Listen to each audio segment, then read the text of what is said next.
Imagine your wedding day, not as a beginning, but as an execution. For Elara, standing at the altar of that suffocating, dust-choked church, the thick scent of old pine and drought was the smell of her grave. Her hand was trembling, swallowed whole by the grasp of the man beside her, Silas Thorne, a man of property, a man of silence, a man who had simply bought her like a mule to cover her father's desperate gambling debt. It wasn't the age difference that chilled her. It was the sheer cold possession in his touch. The pressure of his thumb on the back of her hand was a hard, possessive gesture, and she kept her eyes locked on the cracked wooden cross behind her father's head, refusing to look at the man who had bartered her purity for his shame to keep the whispers of his gambling away from his ministry. When the inevitable whisper came, "Do you, Elara, take this man?" she saw her father's desperate, pleading eyes, and the thin, worn-down frame of her mother in the front pew, a woman already broken by a lifetime of her husband's failures. And Elara whispered the word that sealed her doom. "I do." It was enough. The thick gold band Thorne slid onto her hand felt too large, like a shackle. But the true terror wasn't the ring. It was the journey to his ranch house, walking beside him, his hand clamped on her upper arm, her mother's remade white dress already stained with the pale orange road dust. She was property now, moving from one owner to the next. The house was large, dark, and heavy with stale tobacco and old grief. Upstairs, the room he called the bridal suite was lit by a single monstrous candle on the nightstand. Thorne's command was low and thick. "Upstairs, take it off. Slowly, I want to watch." Elara's body was rigid, her duty drowning in a primal, terrifying fear. She fumbled with the tiny pearl buttons, her fingers numb and clumsy. She watched Thorne walk to the wash basin, pour a glass of whiskey, and drink it in one swallow. This was not nervousness. This was the cold, hard premonition of violation. As her fingers struggled with the dress, her eyes scanned the room, desperate for any sign of normalcy or any chance of escape. And then she saw the truth. Hanging on a peg by the wardrobe, a thick, heavy leather belt, dark and oiled, coiled like a snake. Her breath hitched, her fingers froze. She forced her gaze down to the nightstand drawer, slightly ajar, where something glinted in the candlelight. A pair of metal handcuffs nestled against a small velvet-lined box. A cold, sharp scream tried to claw its way up her throat, but she swallowed it down. This wasn't a wedding night. This was a slaughterhouse. She remembered the whispers. Thorne was a widower, twice over, both young. "I said, take it off," Thorne demanded, his voice dropping, standing up. The sound of his boots on the floorboards broke the spell. Fear, raw and absolute, flooded her system, drowning out duty, drowning out shame, drowning out everything but the primal urge to live. She didn't think. She bolted. She wrenched the door, forgetting the lock, and slammed her shoulder against the wood. "Nowhere to run, little rabbit," Thorne roared, lunging. He was wrong. She grabbed the heavy water pitcher, hurled it against the wall to buy a single second, and then slammed a wooden chair through the thin glass of the window. Cold night air hit her face. She scrambled through the broken glass, not feeling the tears to her dress or the slices to her arms, and dropped hard onto the soft earth below. "Get the horses! Find her! She's mine!" Thorne roared behind her. The white dress was a beacon in the moonlight. She tore at the heavy skirt, ripping the fabric away, plunging into the scrub brush that marked the beginning of the wilderness, running from the smell of whiskey and the sight of that coiled leather belt. High on Bear Ridge, in the brutal pre-dawn cold, Kael was already annoyed. He was a man who hated towns, a man who kept to the mountains, his past. A false accusation of assault in Texas, 3 years on a prison farm, and a permanent ugly brand on his shoulder, his reason for solitude. His steady gray gelding, quiet, stopped, ears pricked. Kael scanned the rock and the skeleton of a dead pine, and then he saw it, a patch of crumpled white. He approached slowly, rifle in hand. A woman, lying half-curled, wearing a fine white dress, now torn to ribbons, her bare feet caked in dried blood and mud. This was trouble, the kind of trouble that got a man hanged. He took a step back, ready to forget he ever saw her, but the woman let out a low, broken moan, a sound so small it was almost lost to the wind. He swore sharp into the cold air. He couldn't be the kind of man who left a dying creature. He found a pulse, faint and thready. She was ice cold, but burning with fever. He lifted her, light as dry sticks, and carried her back to his isolated trapping cabin, a one-room shelter tight against the rock face. He got the fire roaring and laid her gently on the cot. As he cleaned her wounds, she thrashed, delirious. "No! Please don't! The belt! He's coming!" Kael, his voice gruff but steady, told her she was safe, that there was no one here but him. Her eyes finally landed on his face, the terror receding, replaced by a profound, fever-bright confusion. "Oh," she breathed, a strange smile touching her cracked lips. "It's an angel. Am I dead?" Kael pulled his hand back as if burned. "No, ma'am, you're not dead. You're in the high country. Now hold still." He cleaned her feet and hands, his touch all business, and wrapped them in clean rags. He saw the mess of contradictions, fine dress, bloody feet, terrifying eyes. He wanted her story, but asking was an invitation, and he refused to be further involved. The storm hit, trapping them. For 3 days they existed in the four walls, the world outside a constant muffled scream of snow. Kael was a man of profound silence. He fed her broth and re-bandaged her feet, his gaze fixed only on the wounds. He never asked her name, never asked who was chasing her. This cold, empty space, his quiet distance, was the greatest comfort after Thorn's hot, demanding possession. Elara found her strength in small, painful increments. She began to work, sweeping the ash, washing the few dishes in the bucket of snowmelt, trying to be useful. These were the tasks of a woman, the tasks she knew, and they anchored her. She found flour and made a passable flatbread on the hearthstone. When Kael came in, he stopped, sniffing the air. He tore a piece of the bread, ate it slowly, and looked at her. "It's good." The small compliment filled her with an irrational, disproportionate flush of pleasure. On the 4th day, the snow stopped. Kael, watching her struggle to stand, broke the silence. "The snow's hard-packed now. Another week, maybe 2, it'll be clear enough to ride. Soon as it is, I'll ride you back to town." The spoon clattered from Elara's fingers. Town. Back. She saw the church, her father's desperate eyes, the coiled belt.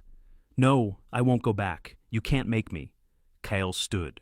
"I'm not making you, but you can't stay here. This is a trapping line, not a home. I'm not a man who keeps women." The panic was a living thing in her throat. She had to stop him, but she couldn't tell him the truth. "They'll kill me. Silas Thorn, he's my stepfather. My mother remarried. He's a cruel man.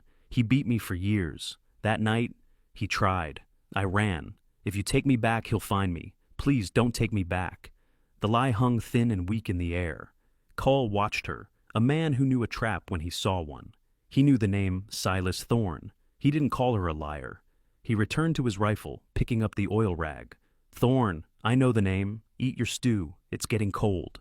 It was not forgiveness, but a truce. He would not take her back. Not yet. The truce changed the air. They began to talk about safe things, how to read the sky, the names of birds, the few books she had read about the sea she had never seen. He listened. It was a novel feeling to be listened to. She watched his hands, large, calloused, and scarred, yet gentle. She saw him reset a rabbit's broken leg, his touch surprisingly delicate. He spoke to his horse, quiet, with a low, soft rumble, a tenderness he never showed her. She began to feel a strange flicker of safety. One night, he had hauled in snowmelt for a bath, giving her the cabin for half an hour while he waited outside in the freezing cold, a gesture of decency that stunned her. Now it was his turn. He was in the corner, washing the trail grit from his skin. Elara, pretending to be asleep, watched him through her eyelashes. His back was a landscape of muscle, scarred and hard. He moved to the basin, washing his face, and then he looked up. He was staring at her through the steam, his face stark and shadowed. It was not the lust of Thorn. It was something deeper, sharper, a look of profound, aching loneliness. He saw her eyes were open and instantly looked away, grabbing a towel, his shoulders rigid. The tension built until it snapped. Elara had to know. I'm not proper," she said, her voice small. "My stepfather. He never kissed me. Not really. I don't think I know how to be a wife. Is something broken in me?" Kael went rigid, the leather falling from his lap. "No," he said, his voice fierce, his gaze locked on the fire. "There's nothing broken in you." That night, she dreamed of Cole, his eyes warm silver, his kisses soft, a question, not a demand. She woke with a gasp, slick with sweat, a deep liquid ache between her legs. She was consumed with shame and a terrifying new desire. The next day she was quiet, skittish. She couldn't look at him. She dropped a tin plate, her face hot when he scraped the black crust off her burned bread. The silence was an accusation. She had to know. She walked toward him, her hands shaking, and brushed the back of his hand where it rested on the mantel. His skin was hot, calloused. He flinched but did not pull away. "You're too big," she whispered, the words tumbling out, a mix of her old terror and new yearning. "But I'll take it." Kael went instantly pale. Don't say that. You don't know what you're saying." He confessed the truth of his brand, the terrible wound of his past. Years ago, back in Texas, a rich man's wife. He said I touched her. I never laid a hand on her, but I was poor, he was rich. The judge called me a danger to women. I spent 3 years on a prison farm for a lie. He was pacing now, a caged animal. When I got out, I swore I'd never touch a woman again. Never. Not unless she begged me. Not unless she was so clear about it. So clear that no one, no judge, no God could ever twist it into a lie. Elara looked at this gentle, broken man who had saved her, brutalized by the same world that had sold her. Her dream hadn't been a sin. It was an answer. "You are the only safe thing I have ever known," she answered, her voice trembling but fierce. She took his hand, the one balled into a fist, and placed his palm flat against her cheek. "Is this clear?" Kael closed his eyes, a flicker of profound relief crossing his face. "God help me." She led him to the cot. Their union was an unmaking, an avalanche of sensation. He was clumsy, terrified of his own strength, his past a visible ghost in the room. He stopped over and over, his body trembling with restraint. When she cried out, he instantly pulled back, his face a mask of panic and self-loathing. "I hurt you. I'm sorry. God, I'm sorry." "No," she cried, grabbing his strong, corded arms. "No, Kael, it's not pain. It's relief. I'm empty. You're filling me." It was the release of 18 years of fear, shame, and powerlessness. He saw the truth in her tear-stained face, and the last of his fear broke. He held her, whispering her name like a litany, and their bodies found a rhythm, a desperate, healing rhythm in the deep, cold quiet of the mountain cabin.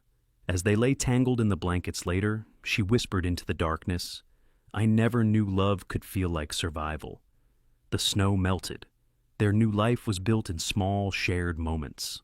A cup of coffee in the dark, the last piece of bread, a quiet lesson on tracking. Kael taught her how to use his rifle, pressing it into her hands. "Don't be afraid of it. It's a tool. You just have to respect it." She did not flinch when the buck roared. She hit the can, a clean shot, and a new fierce pride bloomed in her chest. Their bond was built in silent, stolen glances and the sudden quiet kisses he had pressed to her temple before leaving for his traps. She grew bold enough to grab his shirt and pull him down for a kiss that left her breathless. Their life was simple, brutal, and utterly theirs. But the world outside was waiting. One afternoon, Kael rode home hard, his horse lathered. He burst through the door, the gentle lover replaced by the hunted man, his eyes hard. Pack, riders.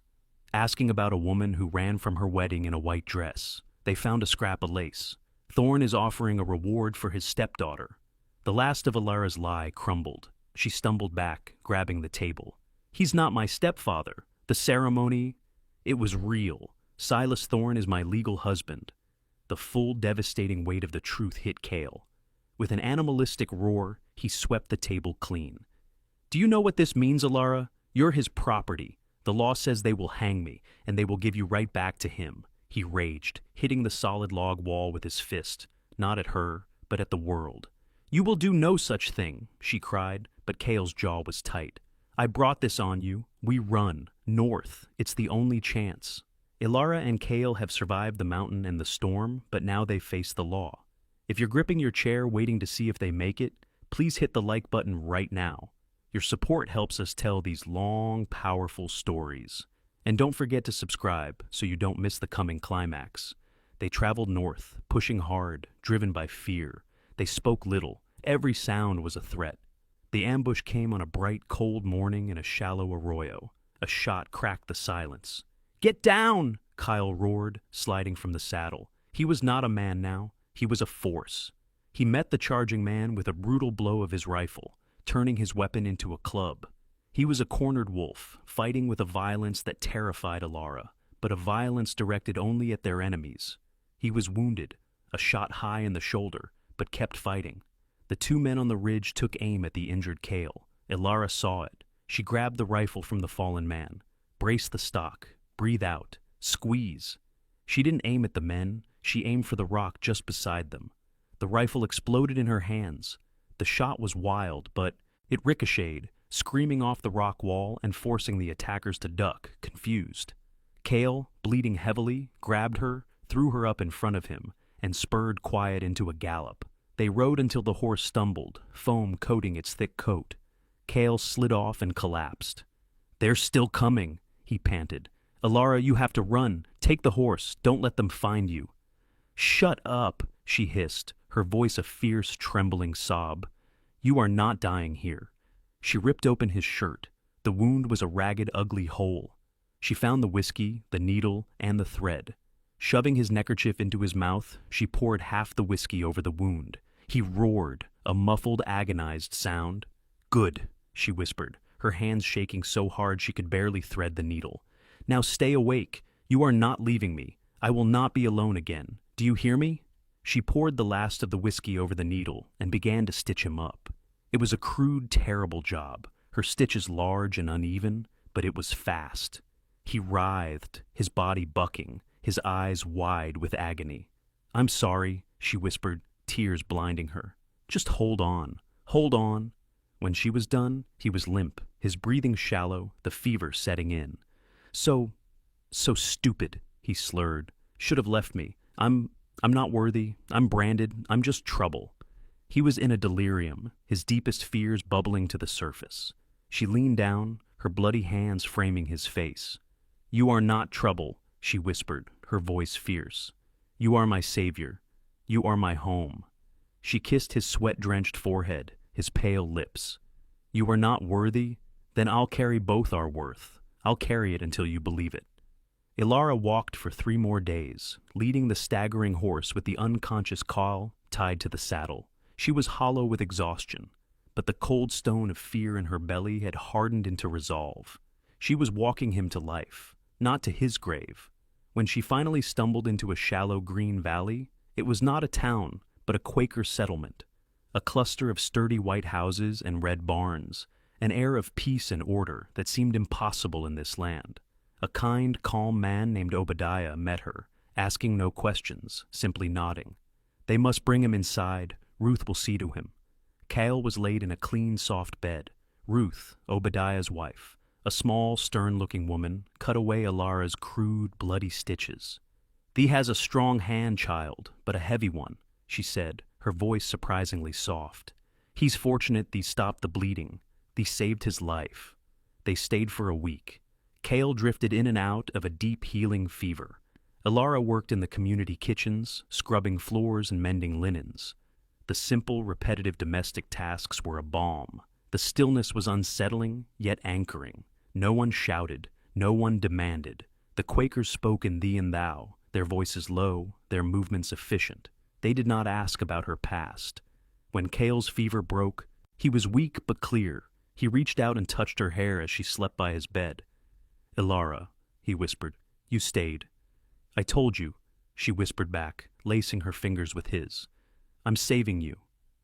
As he gained strength, he worked. Obadiah, seeing he was a man built for work, gave him the stables. Kael mended harnesses, his good hand quick and sure. He brushed the mares, his touch gentle, his voice a low, soothing rumble. The branded outcast, the killer, found a strange, unwelcome peace in this quiet valley. But the world was still out there. The rumors arrived with a supply wagon. A warrant for some branded half-breed named Kael. Seems he abducted the new wife of Silas Thorne. Thorne is offering $500 gold for the man's head and the return of his property. Elara ran to the barn, her heart a cold, hard knot. Kael's back went rigid. The peace of the last week was gone. His eyes were hard again. "I knew it," he said, his voice flat. That night he came to her small room. He did not touch her. "Elara, I'm leaving tonight. I'm going to turn myself in." She stared at him. "What? No." "Listen to me," he said, his voice urgent. "I brought this on you. I'm what they say I am. I'm trouble. They will always hunt me. But you can be safe. If I turn myself in, they'll have their man. You can tell them I forced you. They will believe it. Thorne will take you back, but you'll be alive. You'll be safe." He was offering his life, his neck, for her.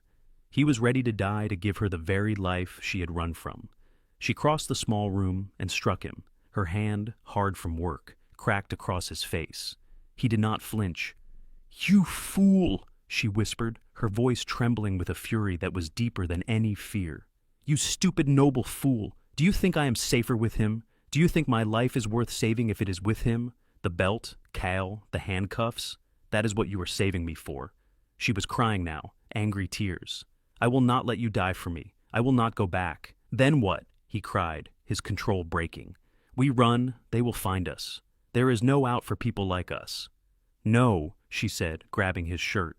"No more running. We fight. We fight with the law. We use their rules." She went to Obadiah and Ruth and told them the full, ugly truth. The gambling debt, the sale, the belt, the window. The Quakers who knew the language of slavery were still. "Thee art not his property, child," Ruth said, "but the law of men is dark."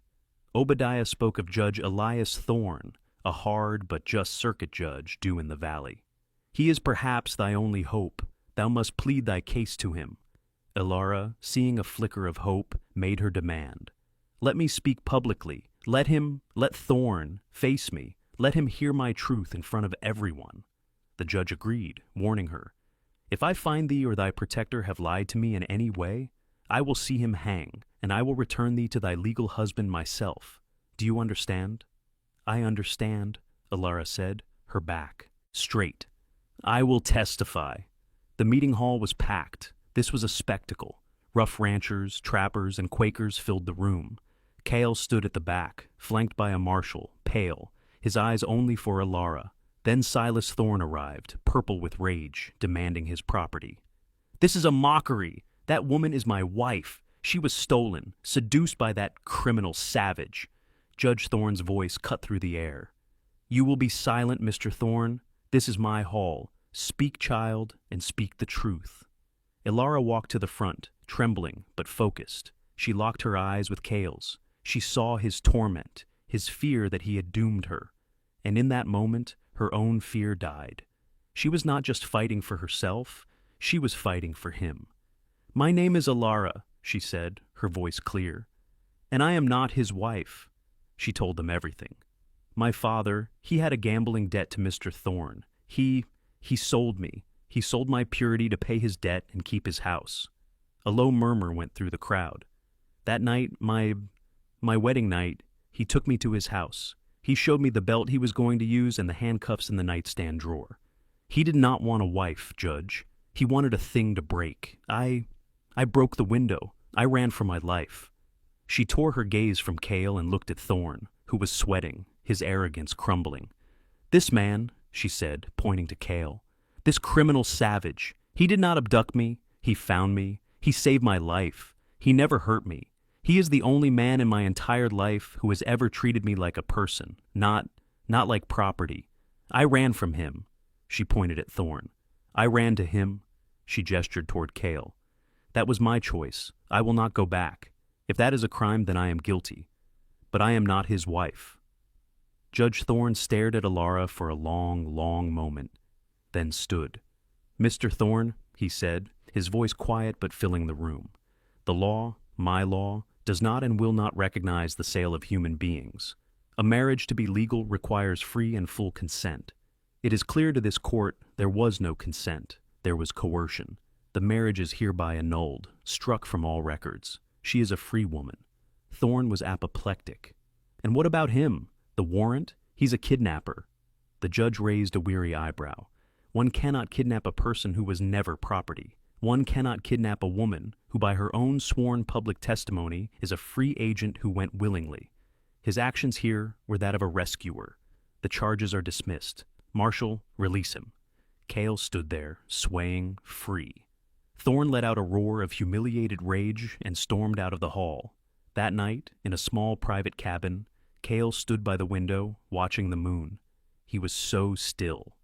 We're free, Elara said softly. He turned, his face haunted. You're free, he said. The judge, he made you clean. I'm still me. The man from the prison farm. The branded man. Now that you're free, now that you can choose anything, anyone, do you still want me? Elara's response was a laugh, the same rusty, disbelieving, joyful sound from the cabin. It shocked him. She crossed the room, the laugh turning into a sob of pure, unadulterated love, and threw her arms around his neck. You fool, she whispered. You absolute beautiful fool. I was never his. I was never my father's. When I ran into those mountains, I belonged to no one, not even myself. I never belonged to anyone but you. They did not stay in the valley. Obadiah, knowing they were people forged in fire who needed to build, not just be sheltered, leased them a piece of wild land high on a mesa. It was defensible, private, and theirs. The building of the cabin was the building of their life. Kael, his shoulder still healing, worked with a grim determination, felling trees, his axe a statement. I am here. I am building. I will not be moved. Elara worked beside him, her soft hands becoming calloused and strong. She chinked the logs, pushing the earth into the gaps, sealing their home against the wind. The cabin was modest, one room, but the door faced the sunrise. It was a place to live, not a place to hide. Kael built the fences, splitting the rails himself, a boundary of safety. Elara planted a garden, roots, carrots, herbs, an act of pure, unadulterated faith. She was quite literally putting down roots, betting on a future. Their life was simple, brutal, and entirely their own. Every night they sat by their own fire in their own home. Their peace was an earned thing, built of every scar, every bruise, every tear. When Kael woke in the dark from a nightmare, reaching not for her, but for a knife, she would take his hand and place it on her heart. You're here, Kael, she would whisper. You're home. I am here. And when she cried out, her dreams filled with the smell of whiskey and the glint of metal, he would hold her, his solid, scarred body a fortress, until her trembling stopped. I've got you, Em, he'd rumble, his voice a shield. I'm not letting go. Elara settled into the territory. The women of the outlying settlements, the wives of hard-drinking ranchers and desperate homesteaders, began to seek her out. She became a midwife, learning from Ruth and from the land, delivering not just babies, but hope. When a young wife named Sarah had a bruise on her cheek, Elara didn't preach. She just nodded and said, I once knew a man who liked locks and belts. The road north is hard walking, but it's possible. I know a woman who did it. She was planting seeds of freedom, giving women the one thing she had never been given, a choice. Kael found his purpose with the orphan boys taken in by the Quakers, children who were wild, angry, and broken. Obadiah asked him to help with the horses. Kael, the branded man, was terrified to be around children, but Obadiah insisted. He is fit to be around horses. The boys, they are just wild colts themselves. They need a gentle hand, a firm hand, not a weak one, not a cruel one. Kael found a boy, Silas, who was all rage. One day Silas struck a mare. Kael moved instantly, not striking the boy, but taking his hand in a grip of steel. She didn't do it. She's afraid just like you. You think being cruel makes you strong? It just makes you like them. He began to train the boys, teaching them to break the wild mustangs not with whips, but with patience and a quiet, steady presence. He was giving them a worth he had never been allowed, and in healing them, he was healing himself. Life settled into a rhythm. Seasons turned, the garden thrived, the cabin was warm. One high summer night, they sat on the small porch Kael had built, watching the stars. It's so peaceful, Elara whispered. I I still feel afraid. Sometimes when it's this quiet, I feel like it's not real. Kael's arm tightened around her. So do I, he whispered back. Every morning I wake up and I check the door to make sure it's not the one on the prison farm. I check to make sure you're still there. But it's different now. We're not alone in it. Love walks with us now. It was in the deep cold of winter that Elara knew. She was pregnant. The realization came with a wave of ice-cold terror, a child in this world, a world with men like Thorn. She was terrified of bringing a fragile new life into a place of such profound, brutal hardship.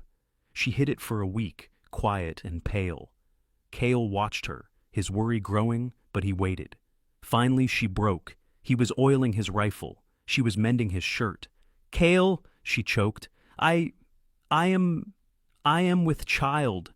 She covered her face, a great tearing sob ripping out of her, terrified he would feel trapped. He didn't speak. He just knelt, a man who had never knelt to anyone, on the rough wooden floor in front of her. Gently, he pulled her hands away from her face. His face was not angry. It was awe. He looked at her as if she had just hung the moon in the sky. "A child," he whispered, his voice cracking. I'm so afraid," she wept. "Afraid?" he repeated, a tear tracking down his own face. He reached out, his rough, scarred, calloused hand trembling, and laid it on her belly so softly. "Then I'll build a world for both of you." He bent his head, the branded man, the outcast, the killer, and pressed his lips to her stomach. He kissed her. He kissed their child. It was a vow.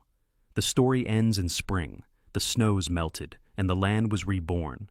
Elara was standing barefoot in the new grass, large now, her hand resting on the high, hard swell of her growing belly. She was watching the hills. She saw him, a dark speck, moving against the green. Kael riding home, no longer running, no longer chased. She smiled, her hand stroking the curve of her belly. "I took you," she whispered quietly to herself. "You were so big, so broken, but I took you, and I'll keep you always." He saw her. He spurred his horse, and quiet broke into a canter. He did not slow at the fence line. He swung down from the saddle before the horse had even stopped, his face. Ours split in a wide, rare, beautiful grin. He reached her in 3 long strides and lifted her, his strong arms scooping her pregnant belly and all off the ground. She laughed. It was not the small, shy giggle of a girl. It was not the rusty, surprised sound from the cabin. It was the full-throated, unashamed, glorious laugh of a free woman, a woman who had been to the dark and had come back. And in that laugh, in that one clear, bright sound that echoed across the high, wild plains, was everything.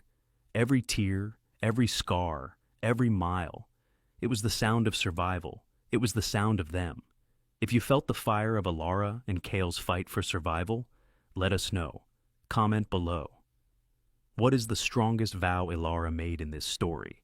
And don't forget to subscribe and turn on notifications for more high-stakes Western stories.